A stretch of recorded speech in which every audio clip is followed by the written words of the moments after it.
Assalamualaikum warahmatullahi wabarakatuh. Apa kabar pemirsa Jopos TV?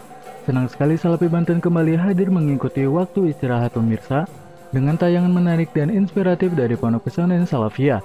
Kali ini santri Pondok Pesantren atau Fikih Kecamatan Baros, Kabupaten Serang, Banten diajarkan dan dididik untuk menjadi umat yang mampu menjadi kerukunan baik dengan sesama muslim maupun umat beragama lain. Tayangan selengkapnya akan hadir dalam Salafi Banten.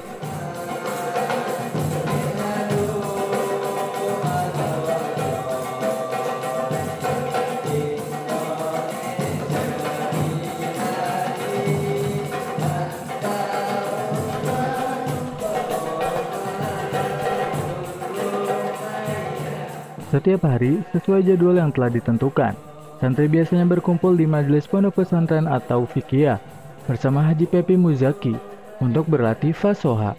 Biasanya kegiatan tersebut dilakukan sebelum mulai mengikuti kajian-kajian kitab.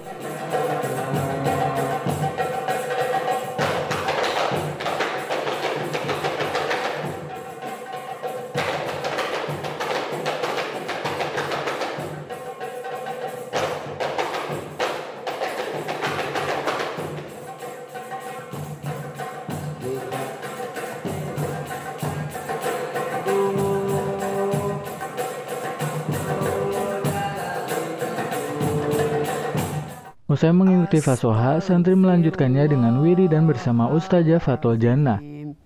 Min jami'il ma'asyi wadh-dhunub Astaghfirullahal azim. Min jami'il ma'asyi wadh-dhunub Astaghfirullahal azim. Min jami'il ma'asyi wadh-dhunub Astaghfirullahal azim. Li wali walidayya wali ashabil huquqil wajibati alayya wali jami'il muslimina wal muslimat wal mu'minina wal mu'minat al ahya'i minhum wal amwat wa atubu ilaih. Wiridan selain sebagai pengingat terhadap Allah Subhanahu wa Ta'ala, juga untuk menciptakan rasa tenang dalam diri santri, sehingga mampu mengamalkan kebaikan dalam kehidupannya di dunia. Walahul hamdu yuhyi wa yumitu wa huwa ala kulli syai'in qadir. La ilaha illallah wahdahu la syarika. Anissa, salah seorang santri putri atau fikih, mengaku telah banyak menerima ilmu selama mondok di sini. Bahkan ia juga berupaya untuk mengamalkan setiap ajaran Islam yang diterimanya demi kehidupan yang lebih baik.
Assalamualaikum warahmatullahi wabarakatuh.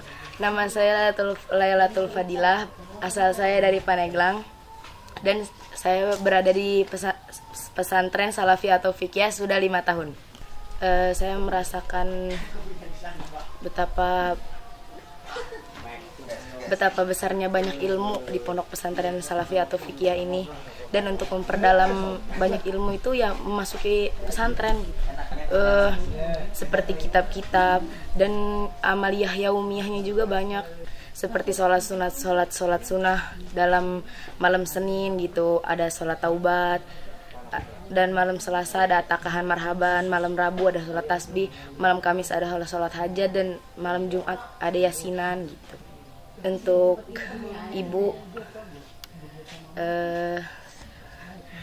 ibu ayah, saya tidak pulang untuk mencari ilmu, dan saya di sini di pondok ini untuk membanggakan kalian,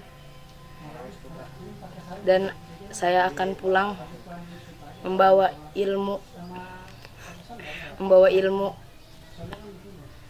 dan untuk membanggakan orang tua saya sendiri.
Kiai Haji Edi Suhrowardi adalah pimpinan dan pengasuh Ponpes atau Fikih yang terletak di Jalan Raya Serang Pandeglang kilometer 14, Kampung Lapang, Desa Sukamanah, Kecamatan Baros, Provinsi Banten.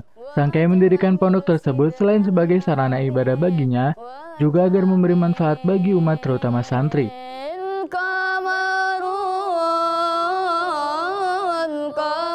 Pondok pesantren Salafi atau Fikih ini berdiri tahun 1994.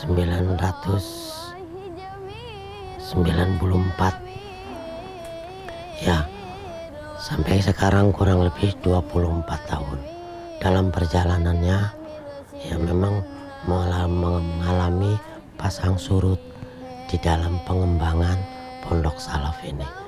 Tapi saya sebagai pendiri sama Umi berdua, kita mendirikan pondok ini ya berdua. Kita terus apapun tantangannya kita terus maju aja. Sehingga kita ingin tamatan pondok ini bisa berguna manfaat di dunia dan di akhirat. Namun demikian, walaupun kita pondok ini berawal dari pondok salaf, kita juga ada sekolah formal, SMP, SMA, SMK. Tujuannya, walaupun kita ya belajar kitab kuning, tapi tetap ijazahnya adalah ijazah umum. Maksudnya, biar ke semua lini, baik itu ke perguruan tinggi negeri maupun umum, ya agama, kita bisa mengikutinya. Saya berdoa tiap malam, tiap saat supaya alumni atau fikih ya dari pondok atau fikih ini ilmunya manfaat ya. Jadi kiai semua ya, harapannya ya mudah-mudahan cita-citanya ini terkabul. Yang kedua ya saya punya moto. Jadi santri itu, kiai itu, ustadz itu supaya jaya, mulia, kaya raya. Ya suka dukanya itu baik dari intern maupun dari ekstern. Ya kadang-kadang di intern dulu.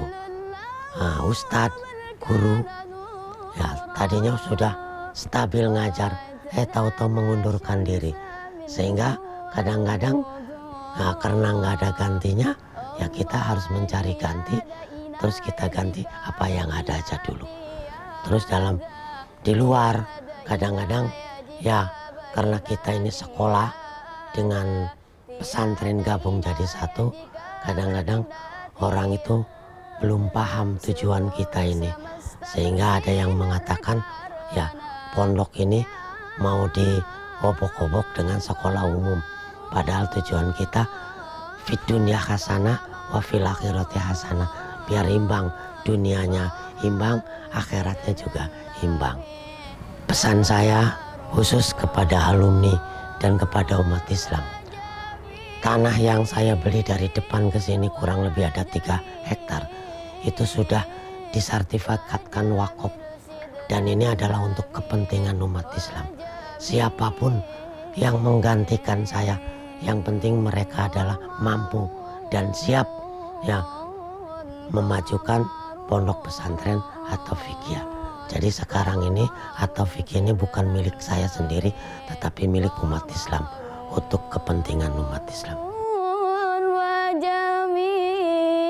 Kajian kitab yang diikuti santri dimulai dengan sorogan kitab yang dipandu langsung oleh sang kiai. Melalui kegiatan sorogan ini, santri diharapkan mampu memahami dan melafalkan isi dari kitab yang dipelajarinya. A'udzubillahi minasyaitonirrajim. Bismillahirrahmanirrahim.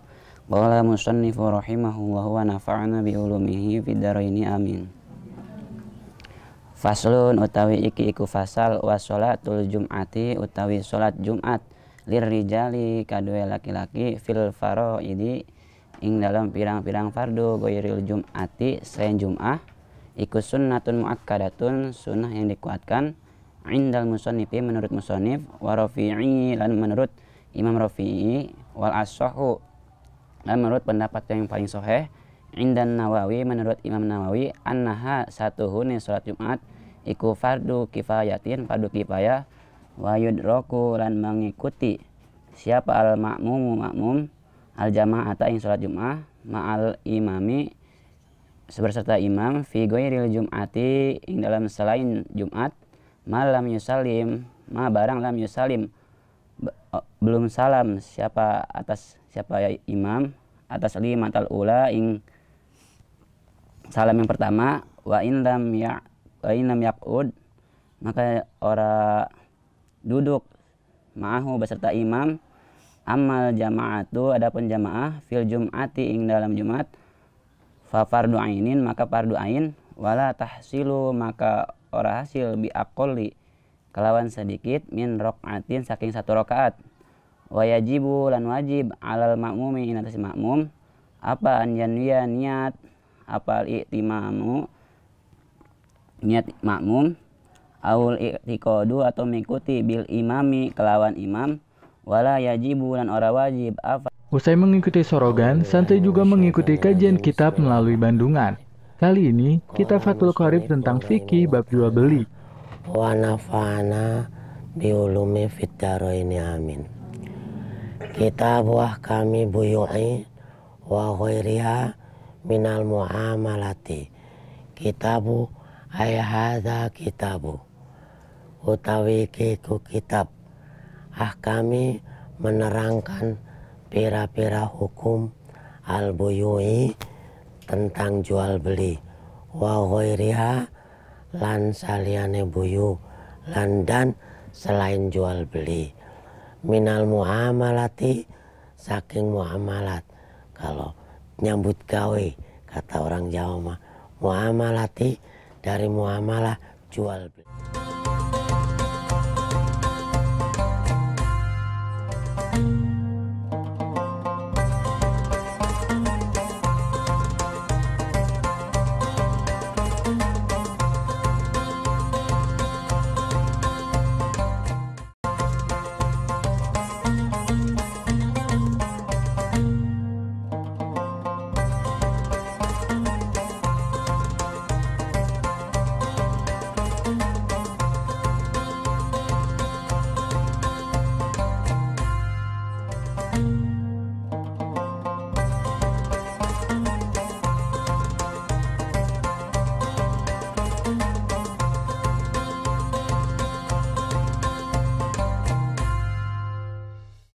Assalamualaikum warahmatullahi taala wabarakatuh. Ya, sebagaimana ayat ya Yohannasu inna khalaqnakum min dzakari wa untha wa ja'alnakum syu'uban wa qabaila lita'arafu.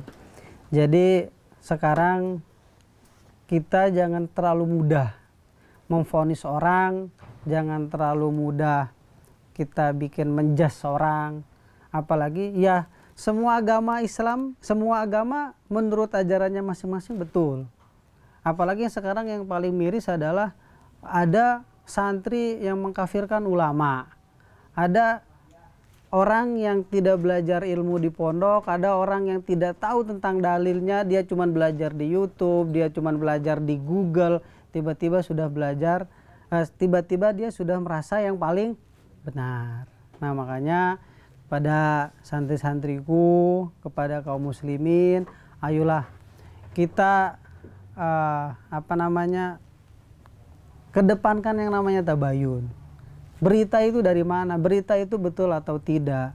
Karena jangankan kita berbicara tentang fitnah, berbicara tentang gibah saja itu sudah dosa. Pada satu hadis mengatakan bahwa ada sahabat Rasulullah yang bertanya, "Ya Rasulullah, gimana kalau kita ngomongin orang ternyata memang betul dia melakukan itu?" Kata Rasulullah, jawabannya itu adalah gibah. Hukumnya gimana Rasulullah? Dosa. Lah kalau salah gimana? Lah itu fitnah. Sedangkan fitnah semua sudah tahu, al fitnah itu asyaddu minal. Nah, makanya sekarang orang-orang tidak sadar bahwa berapa dosa yang dia tanam. Berapa banyak dia menggibahkan orang. Kita dapat info dari media sosial, dari Facebook, dari Instagram, dari WhatsApp yang mengatakan tentang kejelekan seseorang tanpa kita memverifikasi, tanpa kita mentabayun, terus kita sebarin. Oh iya, di kampung itu mah karena banyak maksiat, akhirnya kampungnya kena bencana. Iya, kalau misalnya di kampung itu ada maksiat, lah kalau enggak, kalaupun meskipun maksiatnya pun juga itu termasuk dari bagian ghibah. Ghibah itu hukumnya apa? Dosa. Makanya kita sebagai generasi penerus bangsa, Indonesia ini majemuk. Indonesia ini banyak agama, banyak bangsa. Ada suku Sunda, ada suku Jawa, ada suku Batak dan suku yang lainnya. Makanya kita sebagai kaum muda jangan terlalu mudah untuk diprovokasi, jangan terlalu mudah untuk diadu domba, karena itu yang akan itu yang diinginkan orang-orang ini. Yang saya tahu, orang-orang ini ingin menghancurkan bangsa Indonesia. Isunya pakai isu agama, isunya pakai isu etnis, isunya pakai isu itu. Intinya apa? Intinya ingin menghancurkan Indonesia. Nah, terkadang kita sebagai orang Indonesia sendiri tidak sadar kalau kita sedang diadu domba.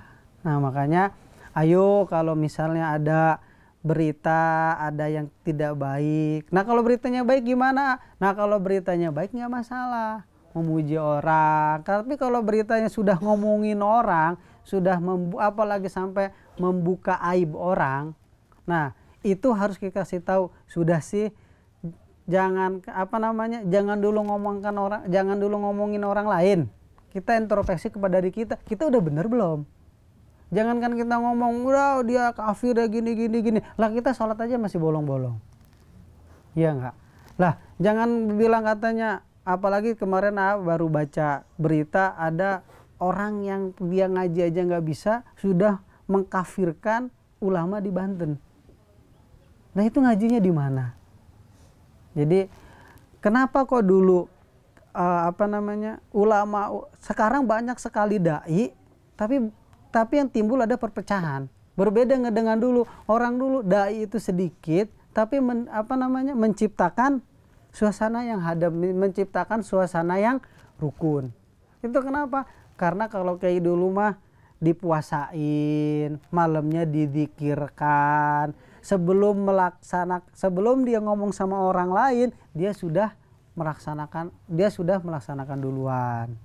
Nah, jadi sekali lagi, yuk kita jaga kerukunan sesama umat muslim sendiri, dan kita jaga toleransi kepada umat yang lain, karena kita ini hidup di negara Indonesia yang berlandaskan tentang undang-undang dasar, bukan berlandasan tentang hukum Islam. Jadi kita sama-sama dari sekarang mulai bertabayun, mulai mengklarifikasi, mulai bikin adem lah, dan kembali kepada diri kita. Sebelum kita menjas orang lain, jaslah dulu kepada diri sendiri. Jas dulu kepada, oh kita ibadah kita udah gimana ya, oh kita sholat aja masih bolong-bolong, ngomong orang lain katanya kafir, padahal belum tentu kita juga lebih baik. Makanya kepada santriwan dan santriwati, dari sekarang kita mulai memperbaiki diri, selalu introspeksi diri, dan kita selalu berdoa mudah-mudahan negara Indonesia ini menjadi negara yang aman sampai hari kiamat, menjadi negara yang kalian bisa bayangkan lah, sekarang di Suriah, sekarang di Irak, orang mau keluar rumah aja udah takut ada bom, takut ada apa. Itu gara-garanya apa? Gara-garanya masyarakatnya mudah untuk diprovokasi. Walau alam siapalah. Nah, jadi kita sebagai kaum anak muda, kita sebagai sekarang disebutnya adalah kaum milenial, yuk kita buat suasana ini suasana adem. Kita puasa. Kalau perlu kita puasa khusus buat negara Indonesia. Kalau perlu kita selalu mengadakan istighosah, mendoakan supaya, apalagi sekarang menjelang tahun politik, wah luar biasa. Dikit-dikit diisukan, dikit-dikit diusukan. Nah, kita berusaha netral. Kalau perlu kita menjadi penjembatan nih antara kelompok kiri dengan kelompok kanan. Kita di tengah-tengah ngademin. Ke kelompok kanan kita masuk, kelompok kiri kita masuk. Jangan sampai kita malahan yang ikut tambah manas-manasin.